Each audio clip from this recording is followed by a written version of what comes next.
বান্দার হক নষ্ট করে যান, আল্লাহ নিজের উপরে কাতাবাল্লাহু আলা নাফসিহি, যে আল্লাহ বান্দার হক নষ্ট করার গুনাহ কোটিটা হজ করলেও মাফ করবেন না। কারে ফাঁকি দিচ্ছেন আপনি? ফাঁকি নিজেকে দিচ্ছি আমরা, আল্লাহকে ফাঁকি দেওয়া সম্ভব নয়। ফাঁকিবাজিটা আমরা নিজেকে দিচ্ছি। এই জন্য প্রিয় ভাইয়েরা, আল্লাহ বলছেন ওমান কাফারা ফাইন্নাল্লাহা গনিয়্যুন আনিল আলামিন। তুমি যদি মনে করো আল্লাহকে হজ দিচ্ছি, আল্লাহর জন্য করছি, আমি না করলে এ হবে সে হবে না, আল্লাহ বলছেন না, আল্লাহ রাব্বুল আলামিন দুনিয়ার মানুষের থেকে অমুখাপেক্ষী। আল্লাহ তোমার জীবন থেকে মৌলিক 3টা অপরাধ দূর করার জন্য, তোমাকে মুহসিনদের কাতারে অবতীর্ণ করার জন্য, মৃত্যুর সাথে সাথে জান্নাতে নেওয়ার জন্য আল্লাহ তোমাকে হজ দান করেছেন। সুবহানাল্লাহ। এটা আল্লাহ রাব্বুল আলামিনের দেওয়া বিধান। এই জন্য আল্লাহ রাব্বুল আলামিন সাইয়েদনা ইব্রাহিম আলাইহিস সালামকে বলছেন ওয়াযিন ফিন নাসি বিল হাজ্জি ইয়াতুকা রিজালান ওয়া আলা কুল্লি যামিরি ইয়াতিনা মিন কুল্লি ফাজ্জিন আমিক। তো আমার পয়গম্বর, আপনি তো আল্লাহর ঘর বানাইলেন, এরপর আল্লাহর কাছে দোয়া করলেন ওয়াইজিয়ার ইব্রাহিমুল কওয়াইদা মিনাল বাইত ওয়া ইসমাঈল। আপনার এই দোয়া শেষ, এখন আপনাকে আমি দায়িত্ব দিলাম, আপনি মানুষের মাঝে আজান দিয়ে দেন, আপনি মানুষের মাঝে ঘোষণা দিয়ে দেন। মুফাসসিরিনে কেরাম ব্যাখ্যা করছেন কয়জন মানুষ সেখানে ছিলেন? ছিলেনই না কেউ, 3 অথবা 4 জন মানুষ সেই জায়গায়। কিন্তু আল্লাহ ইব্রাহিম আলাইহিস সালামের আযানকে কিয়ামত পর্যন্ত ছড়ায় দিয়েছেন। কিয়ামত পর্যন্ত অনাগত মুমিন আল্লাহর ঘরের দিকে তাদের হৃদয়ের টান থাকবে, এবং যাদের উপরে হজ ফরজ হবে ওই আযানে সাড়া দিয়া ওই বান্দারা আল্লাহর ঘরে হজের উদ্দেশ্যে যাবে। আল্লাহ এখানে 2টা শব্দ ব্যবহার করেছেন, গভীর মনোযোগ দেন। তালেবে ইলম যারা আছেন যাওয়ার পরে এটা তাফসীর বের করে পড়ে দেখবেন। আল্লাহ যে বলছেন ইয়াতুকা রিজালান, কতগুলা মানুষ নিজেদের জীবনকে বিসর্জন দিয়ে পায়ে হেঁটে আল্লাহর ঘরের দিকে রওনা হবে।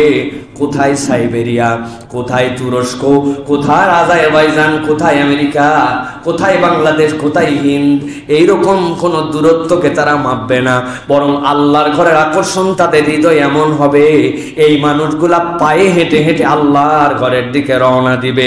আর আল্লাহ বলছেন সাথে সাথে ওয়ালা কুল্লি দামিরিয়াতিনা মিন কুল্লি ফাজ্জিন আমিক, কতগুলা উট তাদের থাকবে, কিন্তু এমন কৃষকায় ওই উটের হাড্ডি বেরিয়ে গেছে, ওই উটটা নেওয়ার মতো নয়, কিন্তু আল্লাহর ঘরের প্রেম, এই আজানের ডাক তাদের হৃদয় এমন ধাক্কা মারছে, এইরকম কৃষকায়, এরকম রুগ্ন শুকনো উটগুলি চলতে চলতে আল্লাহর ঘরের দিকে যেতে যেতে তারা রুগ্ন হয়ে গেছে। এইরকম কৃষকায় উটের পিঠে চড়ে হলেও তারা আল্লাহর ঘরে হাজিরা দিয়ে দিবে। সুবহানাল্লাহ।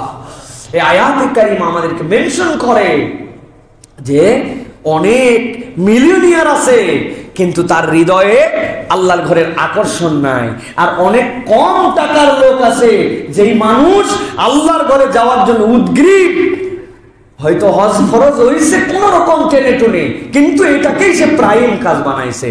লাস্ট আমরা উমরায় গেলাম, আমাদের সাথে জাহাঙ্গীর চাচা নামে এক চাচা ছিল, একটা অফিসের সিকিউরিটি গার্ড, 32 বছর চাকরি করছে, চাকরির শুরু 526 টাকা না 25 টাকা দিয়া, এখন টেনে টুনে 9000 টাকা পায়। ফ্যামিলির সন্তান স্ত্রী কেউ তাকে যেতে দিবে না আল্লাহর ঘরে উমরায়। না, তোমার সন্তানদের ভবিষ্যৎ করতে পারো নাই, কিছু করতে পারো নাই, কিন্তু উনি এটার জন্য গোপনে গোপনে জড়ো করে করে এরপরে মালিককে বলছে আমি একটু আল্লাহর ঘরে যাব।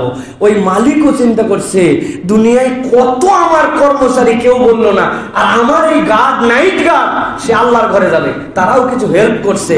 আল্লাহর বান্দা আল্লাহর ঘরে সফরের জন্য চলে গেছে, বউ পছন্দ না, সন্তান পছন্দ না, বিদায় দেওয়ার জন্য একটা মাইক্রো ঠিক করতে বলছে, এটাতেও তারা রাজি না, কিন্তু আল্লাহর ঘরে চলে গেছে। আমাদের সফরে যতগুলা মুখলেস মানুষ ছিল, এই আল্লাহর বান্দার মতো এরকম মুখলেস মানুষ কম দেখছি। হারাম শরীফের নিচে তাওয়াফ করা তার একটা রেস্ট্রিকশনের মধ্যে আনছে। বিধান কি? বিধান হচ্ছে উমরাকারীদের জন্য এটা তো ফরজ, নফল তো তাওয়াফ, অতএব মাতাফের মাঠটাতে কেবল তারাই যাবে যাদের গায়ের মধ্যে উমরার ইহরাম থাকবে, এর বাইরে কাউকে ঢুকতে দেয় না।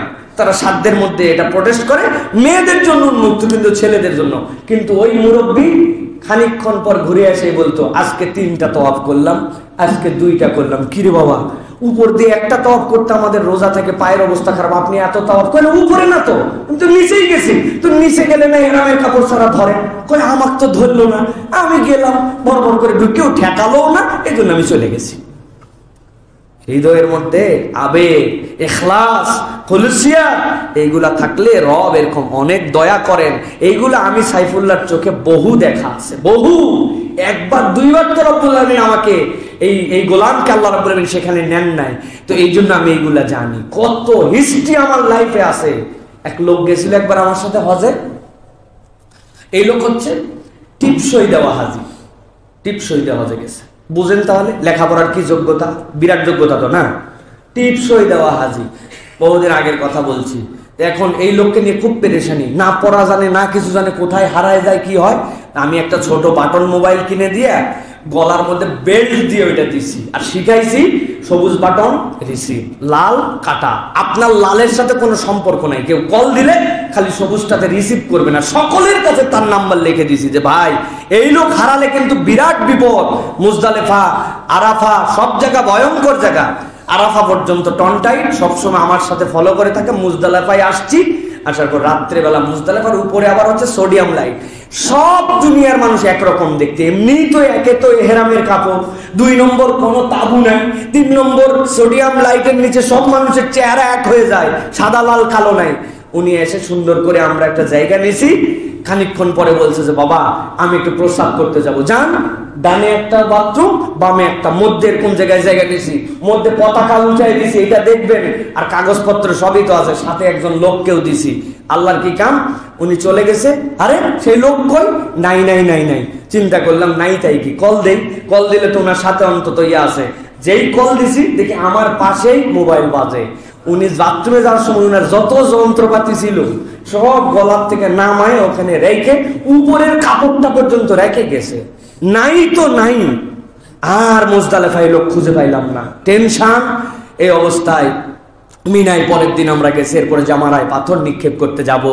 বিশ্বাস করেন কোনো বানানো কথা বলছি না। এই মেম্বারে বসে মিনার তাবুতে আমরা বসে আছি, জামারায় আমাদের পাথর নিক্ষেপ করার শিডিউল দিছে, আমরা পাথর নিক্ষেপ করতে যাব। অনেকক্ষণ পরে দেখি মিনার তাবুর এরকম দরজা যে কাপড়ের মতো করে ঝুলানো, যেটা ফায়ার রেসিস্ট করা, ওইখানে এসে মুখ ঢুকাই দিয়ে বলতেছে এটা কি আব্দুল্লাহ সাইফুল্লাহ তাবু নাকি? আমি দেখি আরে এটা তো সেই লোক। আমি তো জড়াই ধরছি, দৌড়াই যাই। লোকজন বলছে আপনি কোথায়? পুরো আমাদের 300 জন লোক আপনাকে নিয়ে পেরেশান। বলছে আমি তো হারাইনি বাবা। বলে হারাননি মানে? আপনি আসলেন কিভাবে এই জায়গায়? আমাদের মিনার তাবু খুঁজে আসতে আসতে অবস্থা খারাপ, আর আপনি হারান নাই? আব্দুল্লাহ সাইফুল্লাহ সবাই চেনে এই জায়গায়। আমি একজনকে বললাম আমার যিনি মোয়াল্লেম, উনার চুল লম্বা লম্বা, বাংলাদেশি, উনার তাবুটা কোন দিক? আমাকে পুলিশরা বললো এদিক যায়, এদিক যায়, এদিক যায়। ভাই সৌদি আরবের পুলিশ বাংলা বোঝে তো না?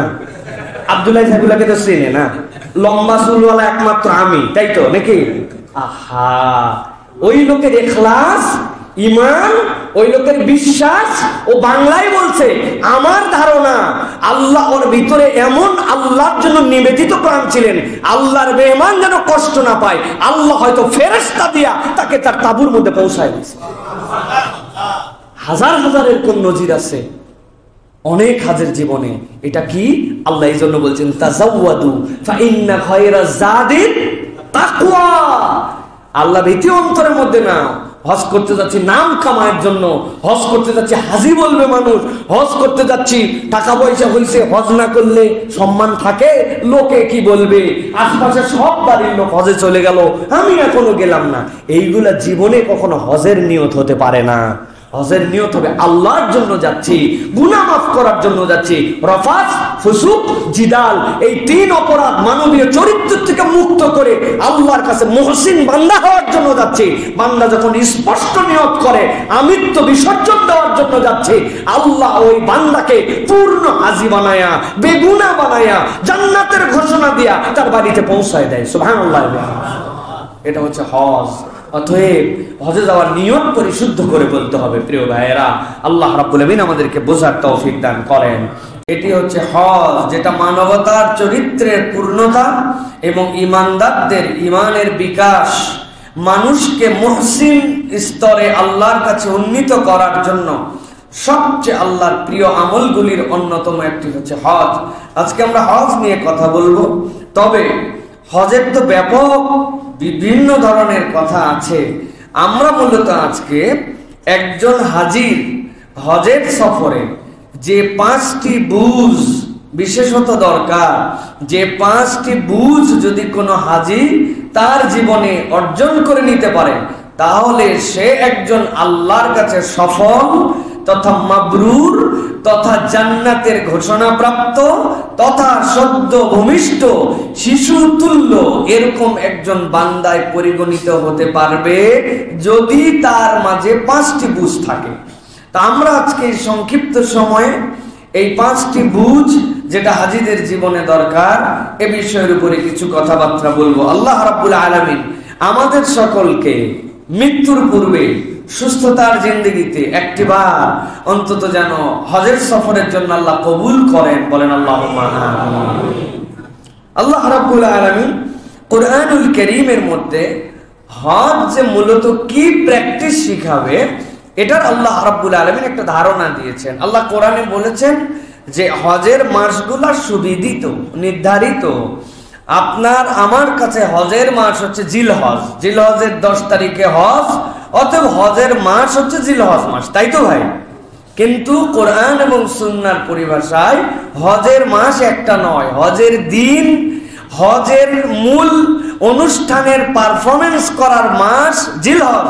কিন্তু হজের মাস মূলত 3টা, রমাদান শেষ হওয়ার পরে শাওয়াল, জিলকদ, জিলহজ, এই 3টাই হচ্ছে আল্লাহর কাছে হজের মাস।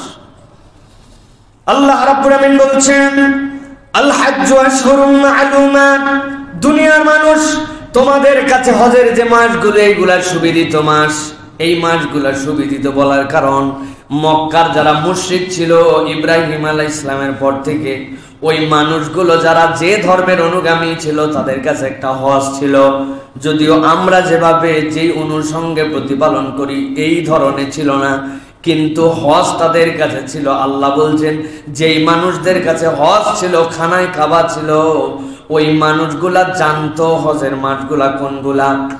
কিন্তু আল্লাহ রাব্বুল আমিন বলছেন ফামান ফারাদা ফিনাল হজ্জ, আল্লাহ রাব্বুল আমিন বলছেন তোমাদের মধ্যে থেকে যাদের উপরে হজ ফরজ হবে, যারা নিয়ত করবে আমরা হজের মাসে হজের সফরের উদ্দেশ্যে রওনা হব, আল্লাহ বলছেন আমি রব হিসাবে তাদের জন্য নির্ধারণ করে দিলাম, হজের নিয়ত করলে হজের মাস সমূহের মধ্যে এই মানুষগুলার জন্য 3 ধরনের কাজকে আল্লাহ নিষিদ্ধ ঘোষণা করলেন। আল্লাহ রাব্বুল আমিন বলছেন ফালা রাফাসা ওয়ালা ফুসুকা ওয়ালা জিদালা ফিল হজ। আল্লাহ রাব্বুল আমিন বলছেন তোমাদের জন্য 1 নম্বর দায়িত্ব, অশ্লীলতা তোমরা করতে পারবে না। 2 নম্বরে তোমাদের জন্য দায়িত্ব হচ্ছে কোনো পাপাচার তোমাদের জীবনে থাকবে না। আর 3 নম্বর ওয়ালা জিদালা ফিল হজ, হজের মাসসমূহের মধ্যে তোমাদের জীবনে যেন ঝগড়াঝাটি না থাকে। প্রশ্ন কখনো হৃদয়ের মধ্যে এরকম উদ্দিত হয়েছে কিনা একটু ভেবে দেখেন তো। গুনাহ করা, পাপাচার করা, বেহায়াপনা করা, ঝগড়া বিবাদ করা সব সময়ের জন্যই তো নিষিদ্ধ। তাহলে রব্বুল আলামিন কেন এটার সাথে হজকে সংশ্লিষ্ট করলেন? কেবল হজকেই সংশ্লিষ্ট করেন নাই, আল্লাহ কেন তার আগে বলে নিলেন হজের মাসগুলাও তো তোমাদের কাছে পরিচিত।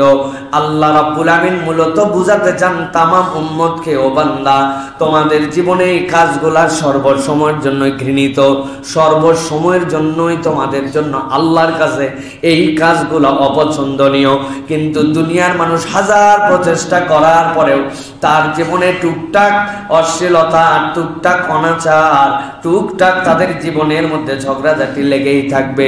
কিন্তু আল্লাহর কোন বান্দা যখন হজের নিয়ত করবে আর হজের এই 3 মাসকে তার জীবনে আলাদাভাবে সে একটা প্যাকেজ হিসাবে গ্রহণ করে নিয়ে আলাদা একটা কার্যক্রম গ্রহণ করে যখন ওই বান্দা এই 3টা দোষ থেকে নিজেকে মুক্ত রাখার অভ্যাসে নিযুক্ত হবে, আল্লাহ ওই বান্দার জীবনটাকে পবিত্র বানায় দিবে। প্রত্যেক মানুষ তার জীবনের সাথে সম্পৃক্ত যে দিন, ওই দিনগুলোকে আল্লাহ রাব্বুল আলামিন তার জীবনের ধর্মীয় বিধান এবং তার এই প্রতিপালনের দ্বারা মানুষের মর্যাদাকে আল্লাহ রাব্বুল আলামিন চারটা গ্রেডের মধ্যে মূলত দেখতে চান। বান্দা আল্লাহর প্রতি ঈমান এনে ফেলছে, ওই বান্দার নিজের পরিচয় দিচ্ছে আমি মুমিন। কিন্তু ওই বান্দা আল্লাহর বিধান যা নির্দেশ তাই পালন করে, আল্লাহ যা মানা করেছেন ত্যাগ করে, আল্লাহর কাছে মাথা নয় দিছে, ওই বান্দা মুসলিম। কিন্তু আল্লাহ ওই বান্দাকে রমাদান দিয়া, কোরআন দিয়ে আল্লাহ বলেন না এইটুকুই মুমিন মুসলিম নয়, আমি আমার বান্দাকে মুত্তাকি হিসাবে দেখতে যাই। কিন্তু আল্লাহর মুত্তাকি বান্দারা যখন আল্লাহর কাছে আরো প্রিয় বান্দা, আল্লাহর কাছে সৎ কাজের প্রতিযোগিতায় নিমজ্জিত হয়ে নিজের স্ট্যান্ডার্ডকে সর্বোচ্চতে নিয়ে যেতে চায়, আল্লাহ বলেন আমার ওই বান্দাগুলাকে তখন আমি মুহসিন হিসাবে দেখতে যাই। আর হজ যদি কেউ না করে, প্রকৃত মুহসিন হওয়া ওই বান্দার দ্বারা সম্ভব নয়। এই জন্য আল্লাহ রাব্বুল আলামিন বলছেন, ও দুনিয়ার মানুষ, আমি আল্লাহ রাব্বুল আলামিন তোমাদের ব্যাপারে জানায় রাখলাম, ওয়া মা তাফআলু মিন খায়রিন ইয়ালামুল্লাহ।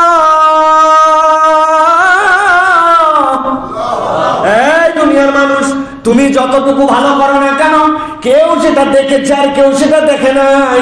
দুনিয়ার কেউ স্বীকৃতি দিয়েছে, আবার দুনিয়ার কেউ স্বীকৃতি দেয় নাই। এত ভালো কাজ করলাম, কোন রকম পুরস্কার তো আমার আমলনামায় জুটলো না। কত ল্যামস্যাম মানুষজন কিছু করতে না করতে, সরকারের সাথে সম্পর্ক থাকার জন্য, অমুক তমুকের তেলবাজি করার জন্য বিরাট বড় বড় পুরস্কার পায় না ভাই? কি পুরস্কার? পুরস্কারের নাম হচ্ছে উনি শুদ্ধ ব্যক্তি। শুদ্ধ ব্যক্তি উনি। শুদ্ধ ব্যক্তি মানে কি? অন্যদের শুদ্ধির সাথে তিনি হচ্ছে আইডল। কিন্তু যখন তার সম্পদের বিবরণ খোঁজা যায়, তখন দেখা যায় বাংলাদেশে তার থেকে বড় দুর্নীতিগ্রস্ত লোক আর নাই।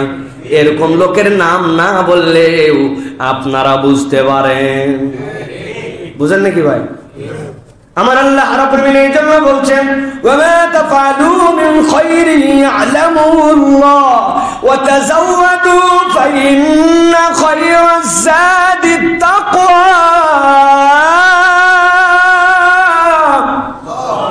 এই হযরতরা, এই আল্লাহর দিকে তোমরা যারা রওনা হবে, আমি রব তোমাদেরকে বললাম, ফালা রাফাসা ওয়ালা ফুসুকা ওয়ালা জিদালা ফিল হাজ। হজের সফরের মধ্যে তোমার জন্য কোনো পাপাচার থাকবে না, অন্যায় থাকবে না, ঝগড়া থাকবে না।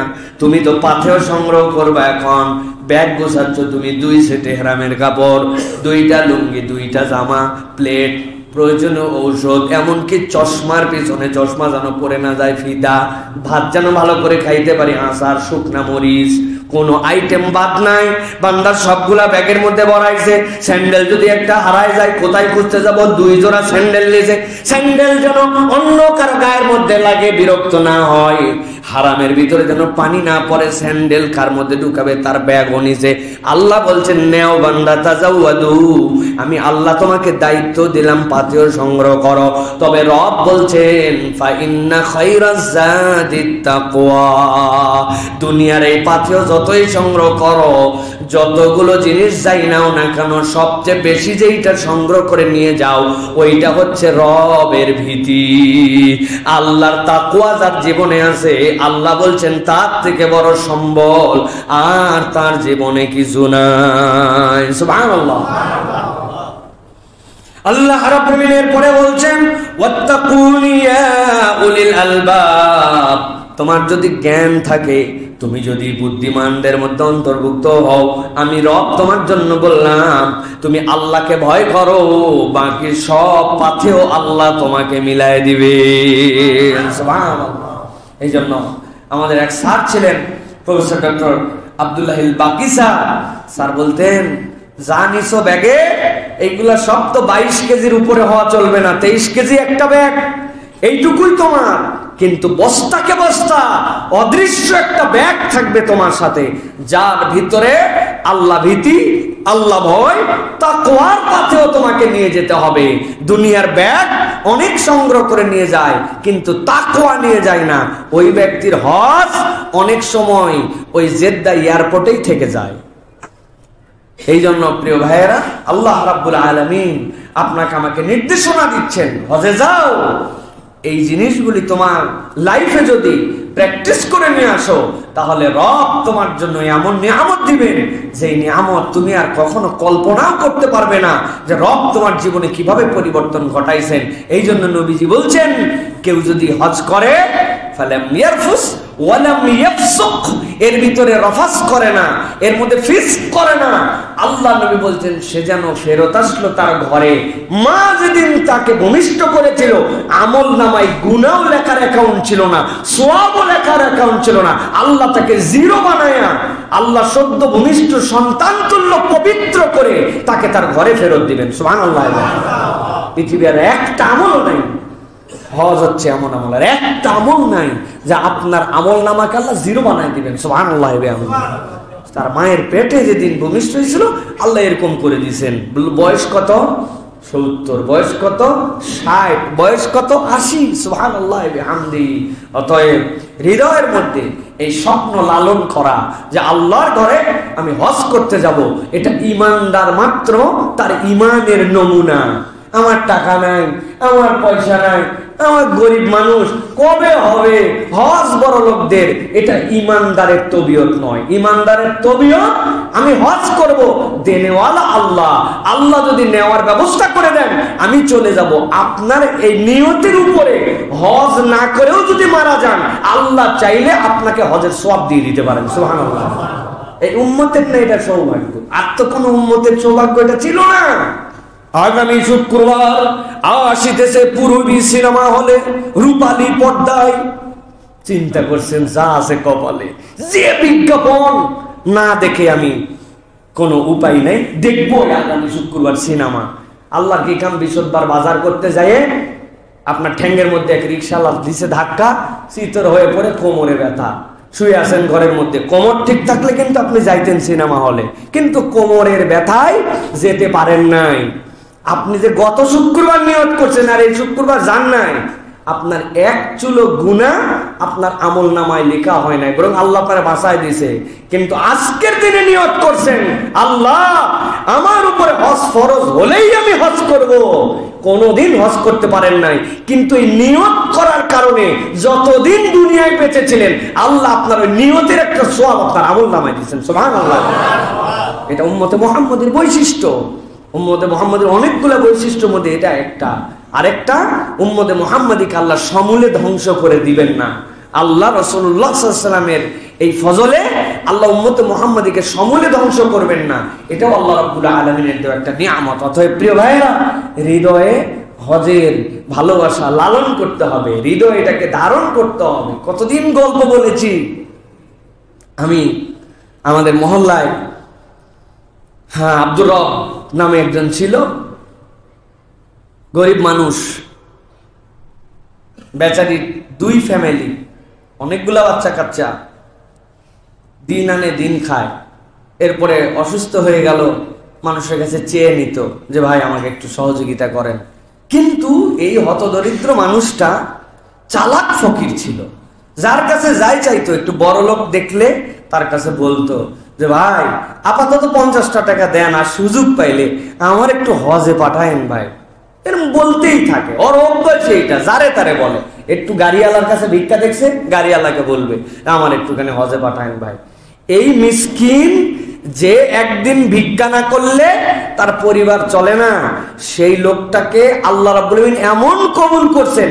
একজন বলছে দুনিয়ার কত ফকির ভিক্ষা করলো আমার কাছে, জীবনে কোনোদিন কেউ বলেনি আমাকে হজে পাঠান। এই তোর পাসপোর্ট আছে? বলছে না। আমার অফিসে আসিস, পাসপোর্ট করায়া 2 বার হজে গেছে।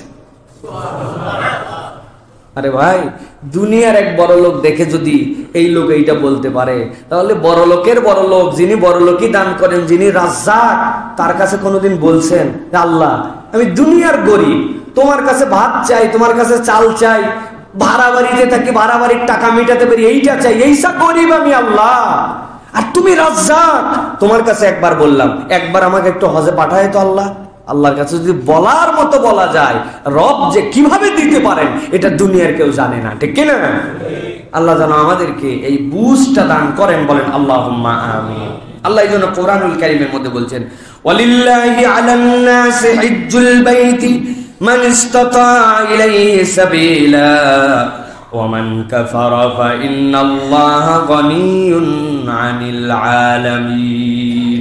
আল্লাহ বলছেন, আল্লাহর ঘরে যাওয়ার মতো যদি তোমার তৌফিক হয়ে যায়, তোমার যদি নিজের যে সময়টুকু হজের সফরে থাকবা ওই সময়টুকুতে তোমার পরিবার চালানোর মতো তোমার আয়ত্তের মধ্যে যদি খরচ দেওয়ার মতো থাকে, আর যদি তুমি আল্লাহর ঘর পর্যন্ত পৌঁছাতে পারো, ফেরা নয়, আল্লাহ বলছেন যদি পৌঁছাতে পারো, আল্লাহ বলছেন আমি রব তোমার জন্য দায়িত্ব দিলাম আল্লাহর ঘরে যাওয়া এবং হজ করা তোমার উপরে ফরজ।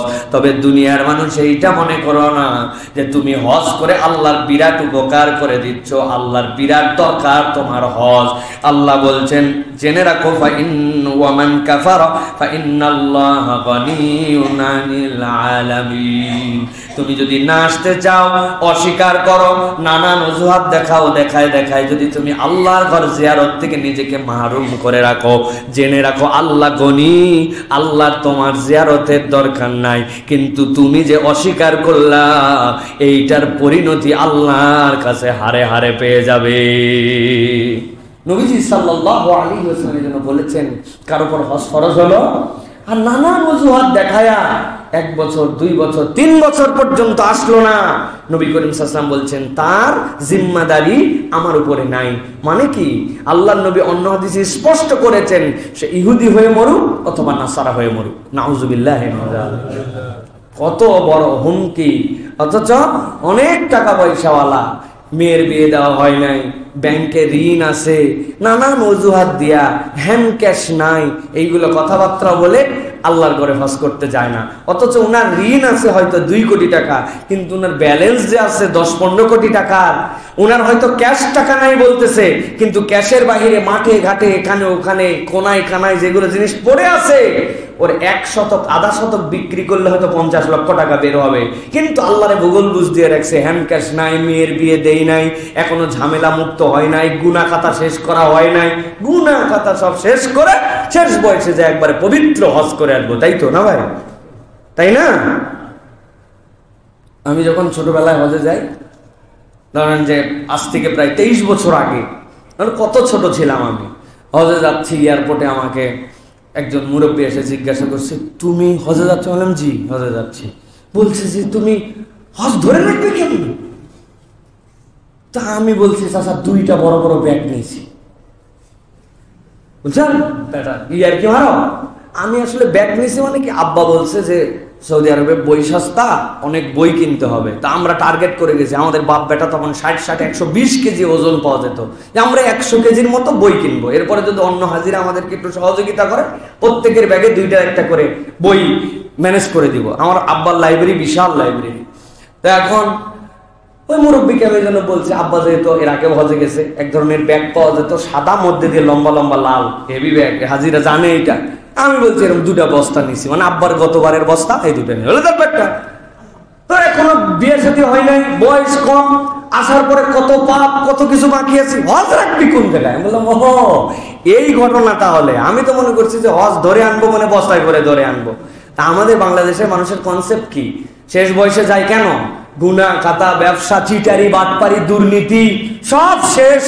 এরপরে আমি হজে যাচ্ছি একবারে মহাপবিত্র। এত আল্লাহ রে, এত ভূগোল বুঝ দিয়েন না। উনি রহমানুর রাহিম, আহকামুল হাকিমিন। আপনি যদি আল্লাহ রাব্বুল আলামিনের সাথে চিটারি বাটপারি করেন, তাহলে আপনার আমার চরিত্র এই ইহুদিদের থেকে খারাপ। বলবেন ইহুদিদের থেকে খারাপ কেন?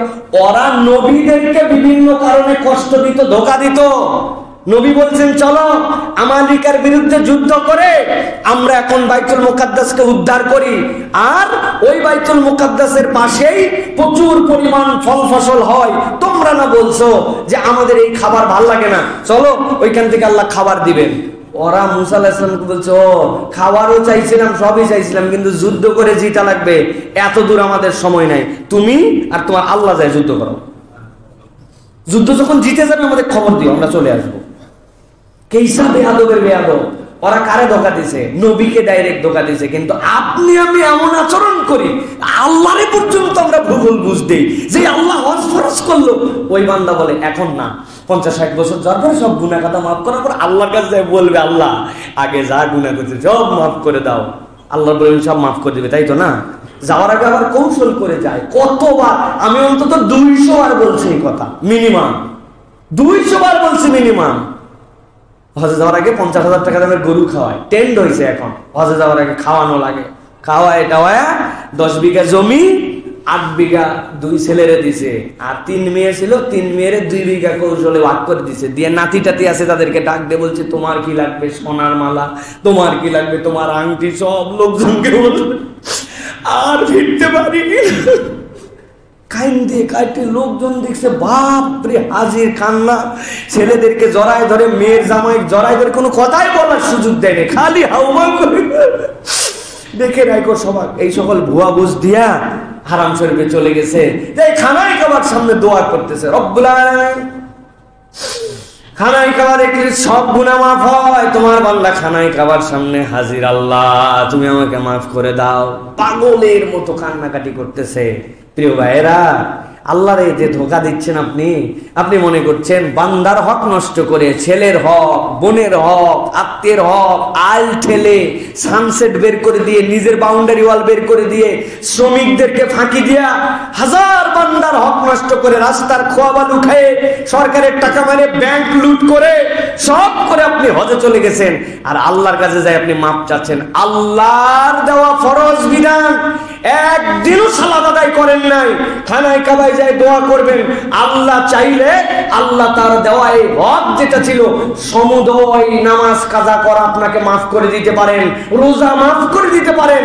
কিন্তু 1 পয়সা যদি আপনি বান্দার হক নষ্ট করে যান,